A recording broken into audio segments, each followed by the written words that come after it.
Green Valley International School. Let us join hands to empower the future of nation.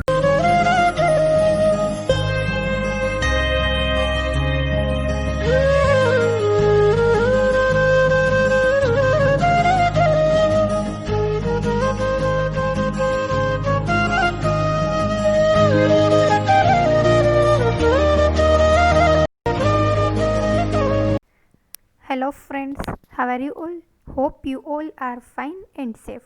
Welcome to the online classes of Green Valley International School. Standard 2nd, subject English.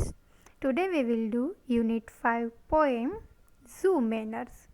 So students, आप जब zoo में जाते हो तब अलग अलग तरीके के कई सारे एनिमल्स को देखते हो जो एक केज में होते हैं या फिर उसका एक अलग ही एरिया होता है जहाँ पे उसको रखा जाता है। पर जब आप ज़ू में जाते हो तब ये तो नहीं सोचते कि अरे ये सारे एनिमल्स तो ज़ू में बंद है, इसका लुक कैसा है, इसकी बॉडी कैसी है। आप उसकी हंसी तो नहीं उड़ाते हो। वो ज़ू में इसीलिए है क्योंकि वो बहुत स्पेशल है। उनको सुरक्षित रखने के लिए ज़ू बनाया गया है जहाँ पे डिफरेंट एनिमल्स को एक जगह पे रख सकते हैं, वहाँ उनकी देखभाल की जा सकती है। सो स्टूडेंट्स, आप जब भी ज़ू जाओ तो क्या क्या चीज़ें ध्यान रखनी चाहिए, ये सब हम ये पोएम में देखते हैं। So let's start our poem zoo manners. Be careful what you say और do when you visit the animals at the zoo. Poet कहता है कि आपको बहुत केयरफुल रहना चाहिए, ध्यान रखना चाहिए कि आप जब भी ज़ू में जाते हो और जानवरों को देखते हो तब आप जिस भी जानवर को देखते हो तब उसको देख के आप क्या सोचते हो, क्या कर रहे हो और क्या कह रहे हो, इसका आपको बहुत ज़्यादा ध्यान रखना चाहिए। Don't make fun of the camel's hump, he is very proud of his noble bump. अगर आप कैमल का हम्प देखते हो तो आपको उसकी हंसी नहीं उड़ानी चाहिए। हम्प किसे कहते हैं? कैमल की पीठ पे जो ऊंचा ऊंचा निकल आता है उसे हम कहते हैं हम्प। हमें कैमल का हम्प देख के उसका मजाक नहीं उड़ाना चाहिए क्योंकि कैमल को अपने उस नोबल बम्प पे बहुत ज़्यादा गर्व है। बम्प का मतलब होता है कहीं पे भी कुछ ऊंचा ऊंचा निकलना। आपने पढ़ा ही होगा कि कैमल का हम्प होता है, उसमें वो अपना फूड और वाटर स्टोर करके रखता है जिसकी वजह से वो डेजर्ट में काफ़ी दिन तक बिना खाना और पानी के रह सकता है, इसलिए हम उसे शीप ऑफ डेजर्ट कहते हैं। तो इस बात को लेके उसे अपने ऊपर बहुत ज़्यादा गर्व है, लेकिन आप इसके निकले हुए हम्प की हंसी उड़ा नहीं सकते। तो ये बात आपको ध्यान रखनी है। Then don't laugh too much at the chimpanzee, he thinks he is as wise as you और मी। सो स्टूडेंट्स, अब इसी तरीके से आप चिंपांजी को देखते हो तो उसको देख के भी आपको हंसी नहीं उड़ानी चाहिए। उसकी एक्टिविटीज़ को देख के कि वो पेड़ पे चढ़ रहा है या किसी की आवाज़ कर रहा है, क्योंकि चिंपांजी को भी उतना ही नॉलेज है, उतना ही बुद्धिमान है। वो अपने आप को बहुत बुद्धिमान समझता है जैसे कि आप हो, इसलिए चिंपांजी को देखकर भी ज़ू में हंसना नहीं चाहिए। And the penguins straightening around the lake can understand remarks you make. उसी तरह से जैसे पेंगुइन्स होती है, ये जो है वो लेक के किनारे पे चल रही होती है, तो आपको उसकी चलने की स्टाइल पे मजाक नहीं उड़ाना चाहिए क्योंकि वो भी आपके मजाक को समझती है। उसको समझ में आता है जिस तरह से वो चल रही है आप उसकी हंसी उड़ा रहे हो। सो treat them as well as they do you and you will always be welcome at the zoo. So students, आप अगर उसको अच्छी तरह से ट्रीट करोगे, उसके साथ अच्छा व्यवहार करोगे तो वो भी ज़ू में आपका वेलकम करेंगे। जब भी आप ज़ू में जाओगे वो आपको देखकर खुश होंगे, बजाय उसके कि आप वहाँ पे जाकर उसकी हंसी उड़ाओ या परेशान करो। आपको उसके साथ अच्छा व्यवहार करना चाहिए। तो नेक्स्ट टाइम आप जब भी सो जाओ इन सब बातों का खास ध्यान रखना। So now let's listen this poem with music. Zoo manners. This poem tells us that we should be careful while visiting a zoo. We should not make fun of the animals and should treat them very well. Be careful what you say or do when you visit the animals at the zoo. Don't make fun of the camel's harm. He's very proud of his noble bump. He's very proud of his noble bump. Don't laugh too much at the chimpanzee. He thinks he is as wise as you or me. He thinks he is as wise as you or me. And the penguins strutting round the lake can understand remarks you make.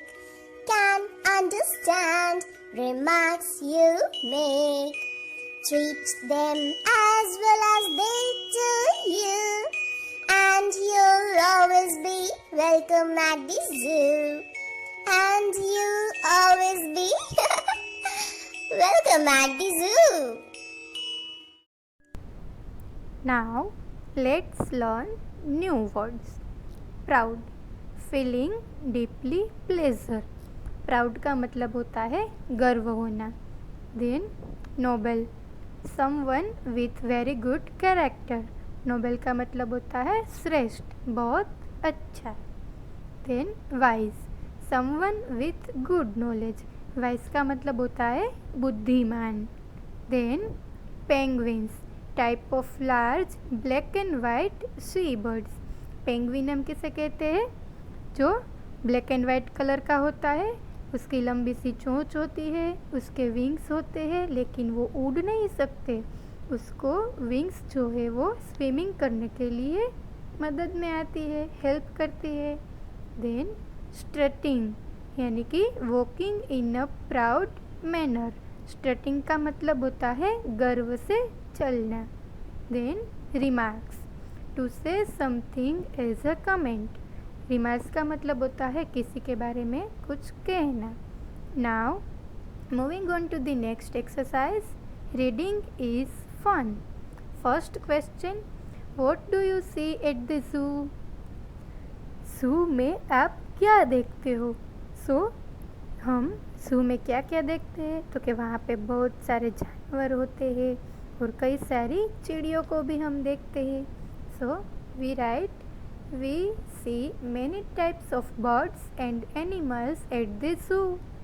Second, what does the camel have on its back?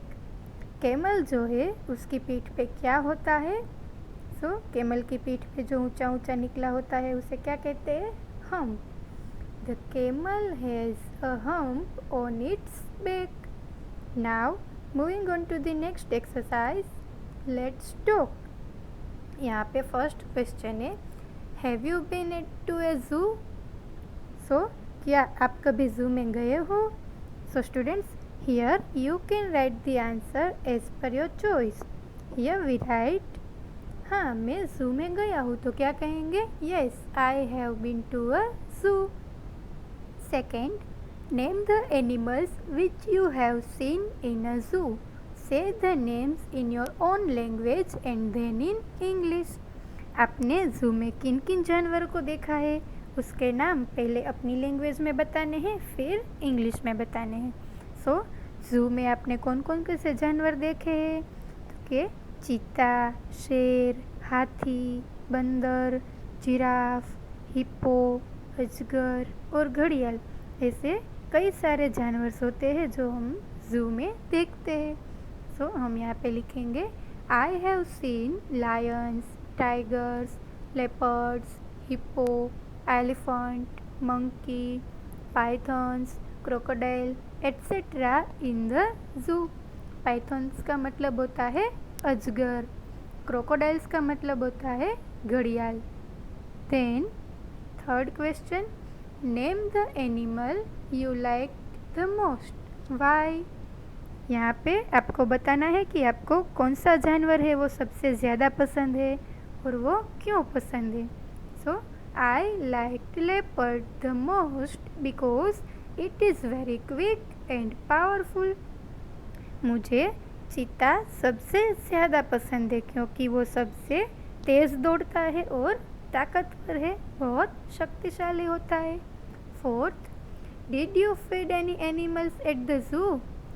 सो क्या कहा है, क्या आपने जू में किसी animal को कुछ खिलाया है। सो कई सारे लोग होते हैं जो जू में जाते हैं तो बंदर को केले खिलाते हैं, मूंगफली खिलाते हैं और हाथी को भी केले खिलाते हैं। सो यहाँ पे हम लिखेंगे yes I fed a monkey. फिर सेकंड क्वेश्चन है, शुड वी टेज एनिमल्स, क्या हमें एनिमल्स को चिढ़ाना चाहिए। सो नहीं, हमें एनिमल्स को कभी चिढ़ाना नहीं चाहिए। No, we shouldn't tease animals. Now moving on to the next exercise, let's listen. यहाँ पे हमें क्या करना है, listen and put a tick against the words that teachers says। यहाँ पे आपको कुछ वर्ड्स दिए हुए हैं, उसमें आपको टिक मार्क करना है। कैसे करना है, आपके टीचर जो भी वर्ड का प्रोनाउंसिएशन करे उसके पास जो बॉक्स है वहाँ पे आपको टिक मार्क करना है। सो जैसे कि फन, मैंने बोला वर्ड फन, तो फन जहाँ पे लिखा हो वहाँ पे आपको टिक मार्क करना है। देन थैंक, तो थैंक जहाँ पे लिखा है वहाँ पे टिक मार्क करना है। देन इट, तो जहाँ पे इट लिखा हो वहाँ राइट करना है। देन वॉल, तो वॉल के पास राइट करना है। मच, मच के पास राइट करना है। देन मैच, तो मैच के पास राइट करना है। ऐसे ही आपको सारे वर्ड्स का प्रोनाउंसिएशन सुनकर वहाँ पे टिक मार्क करना है। सो घर पे आप अपने पेरेंट्स को बोलना कि वो ये सारे वर्ड्स का प्रोनाउंसिएशन करें और उसके सामने आपको टिक मार्क लगाना है। So students, that's all for today.